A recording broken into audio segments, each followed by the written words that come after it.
All right, guys, so I'm still in Napa finishing celebrating my birthday. And like I was saying before, I was just at the store at the local market here, and they have some of those same great fresh ingredients that you would normally see at the farmer's market. They have a beautiful organic stand at the public market there in downtown Napa, which is super duper nice. And I saw corn, fresh corn, which I love, love, love. Grew up eating corn a lot with my family. My sister was a big corn eater. We called her that, the corn eater. But this is just regular corn, white corn that I'm just gonna shuck real quick. And when I saw it, I figured, I was like, okay, I'm having steak, thinking steakhouse style of the menu. So, you normally have creamed spinach when you go to a steakhouse. So I figured, well, why don't I do some creamed corn, a play on creamed spinach, but we're gonna do it with creamed corn. And you start out with fresh corn on the cob. And I'll show you how to shuck the corn off of, take the corn off of the cob. This is beautiful corn, by the way. I love, love, love local fresh ingredients. And if you're doing this is for a dinner party size for about 4 people, 4 hungry people.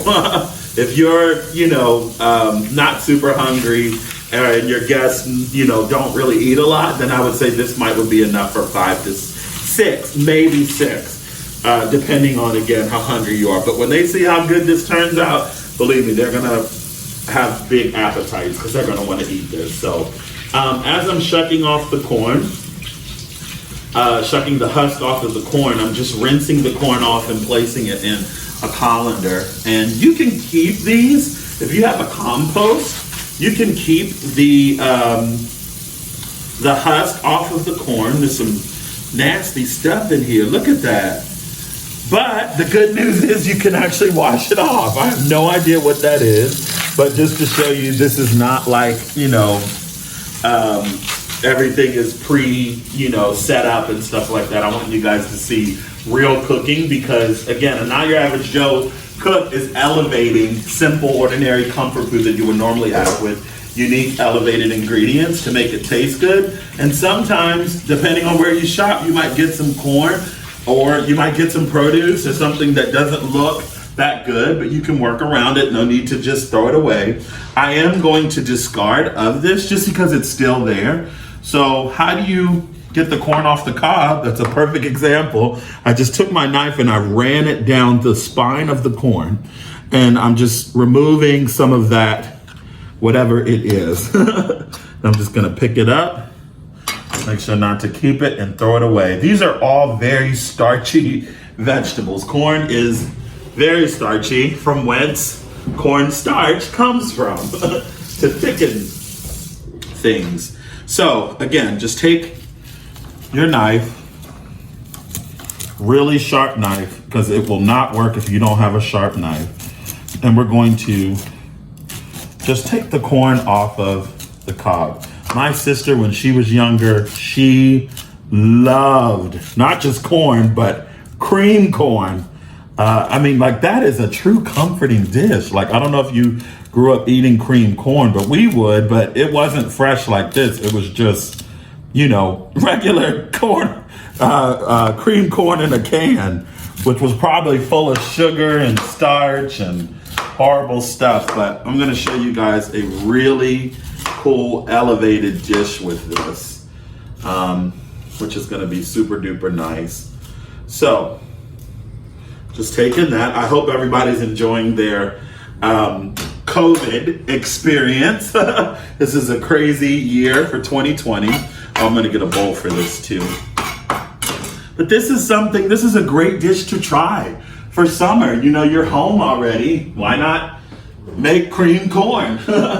If you have the ability, of course, to go out to the grocery store and buy fresh corn, This is gonna be so good. Just taking the corn and just gonna place it in a bowl. Great. Okay, now just 2 more ears. I'm gonna do it as quickly as I can. But I'll show you guys, get ready to show you the ingredients that we're going to use to actually enhance the flavor or elevate. That's what we do around here, elevated comfort food. How we're going to elevate this dish. And you know, being in California is such a blessing because they have, you know, I have access to things ingredients that I wouldn't normally have where I live at home in Maryland. You know, like raw milk and, or they have unpasteurized milk, but raw milk and raw cheese, raw cheddar. Oh gosh, wait till you see the cheddar that I got from the dairy place that I went to earlier. I'm going to make a charcuterie board. Really a charcuterie plate. It's just a couple of different cheeses that I'm going to add on to it. So we got one more corn. I'm just rinsing my hands in between here.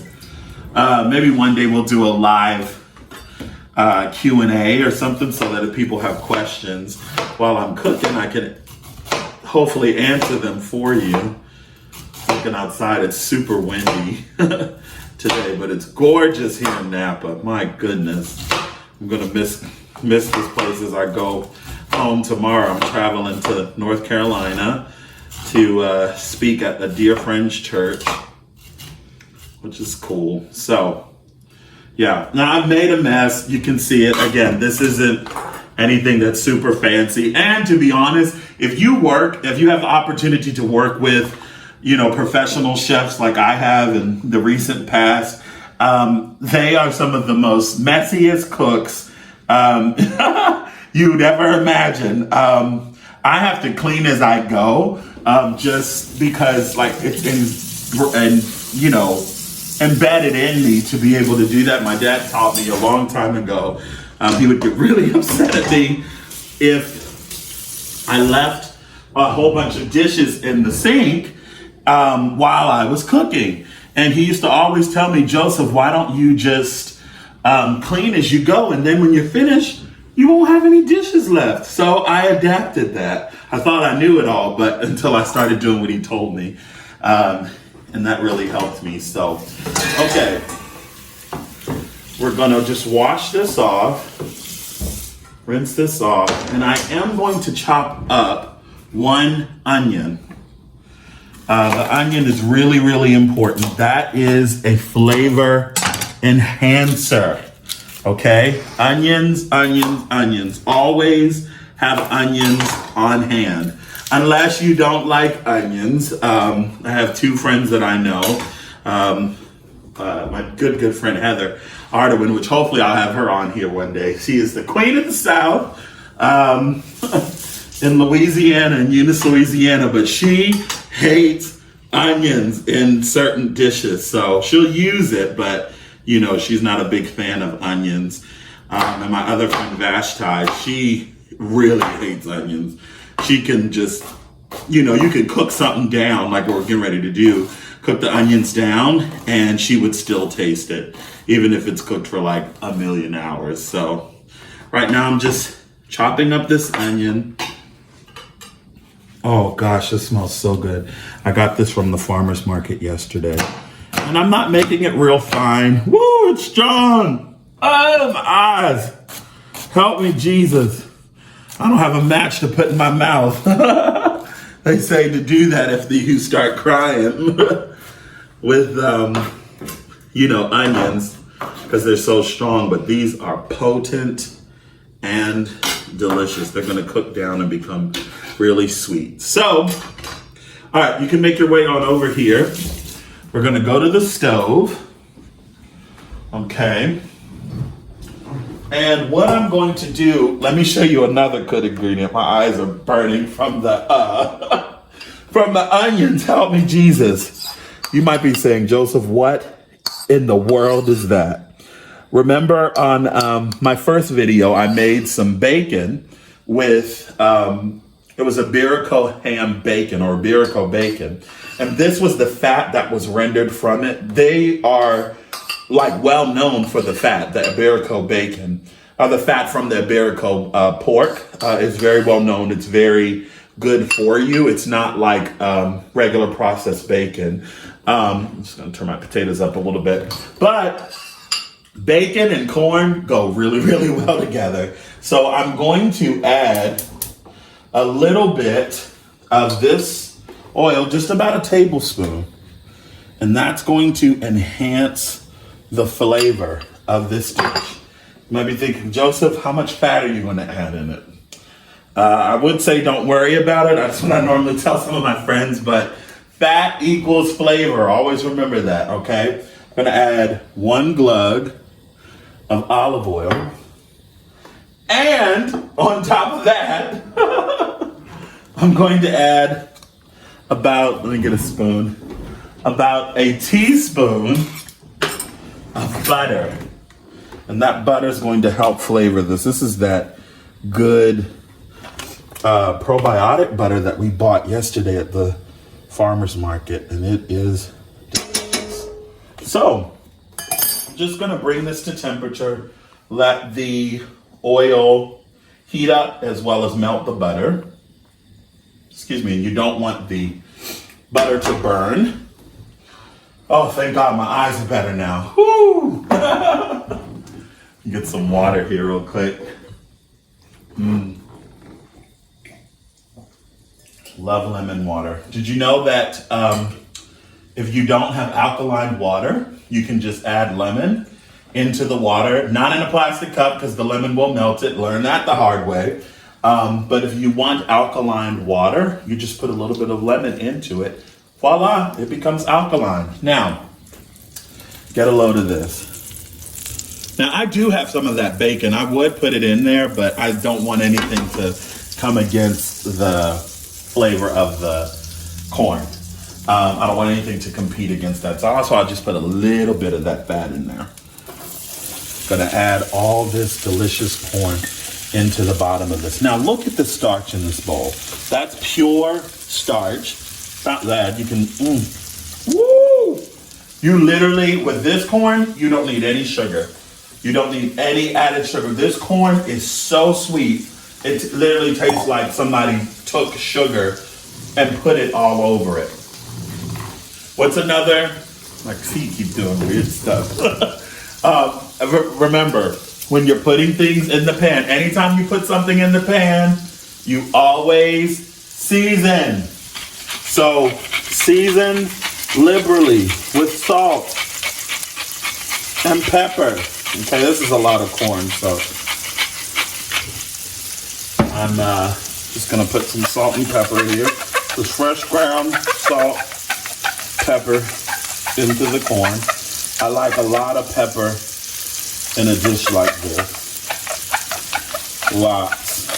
So I would put a little bit more than most people because it's really good. Okay, let me just get a spatula. And you just need to monitor this. I'm gonna use this. Just monitor this. And you're gonna cook this down for about 10 minutes on a relatively high heat. And if the corn gets a little bit charred, that's even better. Like, that's delicious. Oh, you could add too as well. I do have some red pepper. That would be delicious in this too as well. You just chop up a little bit of red bell pepper and put that in here. That is really, really good. Makes it more like Santa Fe corn, which elevates the dish. Matter of fact, I think I'm gonna do that. Why not, hey? And we have this beautiful, look how big this pepper is. This pepper is humongous. Just gonna rinse it off. I got this at the farmer's market yesterday too. Just gonna rinse it off. And I'm gonna chop up just some of this red pepper to go into this. And when I was little, I did not like red pepper. But now I love it. This one's probably super sweet. You can eat peppers, you know, just fresh, cut up like this. You could put this on a vegetable crudité. just chill this, once you slice it up. And a crudité is, just a platter of cold vegetables that you serve normally with a dip or something like that. But you could use this, you could use even squash is good. Fresh squash, not cooked, but fresh squash. I'm gonna make some squash too as well to go with this meal. Lots of vegetables, With stuff like this, you wouldn't even need the potatoes because the corn is already starch. So I'm gonna add in, it's probably about a half a cup of red peppers. I'm not gonna add any more than that because I don't want the red peppers to compete with the corn. The corn is the star of the dish. So you want to let it shine. Anything that is the actual star of the dish, you want to let it shine, okay? Now again, not your average Joe style of cooking is adding in different elements to help enhance the flavor of the dish. So what have we added in so far for this? We've added in not just salt and pepper, we've added ingredients that are really high quality, but the onion is a flavor enhancer. The red pepper is a flavor enhancer. The Iberico bacon fat is a flavor enhancer as well as the butter and the olive oil. People think these are just things to cook with, when in reality, they are natural flavor enhancers. And I promise you, it's going to be delicious. And I'll show you guys in a minute here what I'm gonna do to actually add some more flavor into this as well. I'm gonna get a close-up shot into this. Look at that.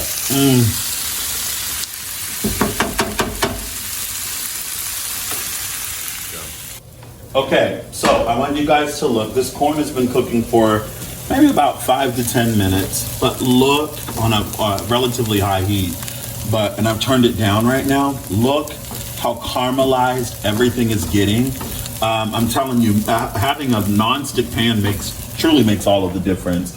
But I wanted to get all of that good caramelization because that sugar is going to naturally, again, flavor the dish. And it's all about layers. You season in layers as well as you cook in layers too as well, especially when building a good flavor for something like this, a dish like this. So we don't want to overcook the corn, but you do want to cook it long enough to where it gets a good char on it. And I'm just going to taste it. We're going to season it one more time. At the same time, let me show you the potatoes. I'm going to do 2 separate shows on this. So these are just the sides. I'll show you guys how to do squash another time, but or maybe in the next video when I do the steak. But look at these potatoes. They're done, basically done.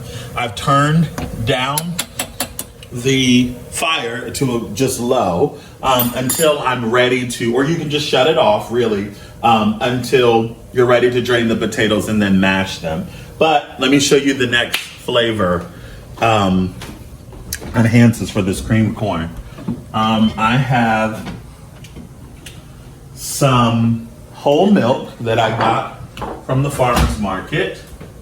And if I had feta cheese, I would put that in there too. We had some yesterday from the breakfast video that we were doing. But I'm going to add just a pinch of this milk to help flavor this. Okay, you don't need a lot because I don't want it soupy, but I want the liquid to come in and kind of thicken the starch from the corn. And you'll see it's starting to thicken up right now. You just do that, and again, on a low heat. And then what I'm going to do also as well is you can finish it off with adding a little bit more butter, but I'm going to add a little bit of fresh basil because I think basil will go good in this. This is the basil that we got at the farmer's market yesterday too. And then let me go to the fridge here one more time. And I did pick up, yes, I did. I picked up some fresh cilantro as well as some fresh parsley. Now I'm not going to use a whole bunch, but I want to use enough to help flavor this dish. Especially the cilantro. Corn and cilantro go so well together. And this again it's a California inspired type of dish. So the cilantro and the corn go really, really good together. Just gonna add that, take a pinch of the basil, take a pinch of the parsley, and I always just rinse it in my hand just like this. Again, it's not maybe how professionals do it, but I am a professional chef, TV chef. But I'm just gonna chop these, rough chop this till it's all done. I'm so glad I added that red pepper in it too as well, just to add that, again, that elevated experience. And this, with the 3 of these herbs, is gonna really add such an elevated experience to it. So I'm gonna add all of this into that. Let me wash my hands real quick. Okay. And now, just one more time. Mix this all together. You could too as well. You could chop up tomato and add that into this too. But I mean, look at that. It's gorgeous. That's gonna pair so well with our steak and our mashed potatoes. It's gonna be so, so good. I hope you guys learned something with this. Again, especially using local ingredients, infusing it and elevating the dish. Something as simple and comforting as mashed potatoes as well as cream corn. It's super simple, but it's always about, again, salt, pepper, adding that in, the Iberico fat from the bacon. Always just making sure that you're adding in these amazing enhancements that help make the dish not only comforting, but elevated as well.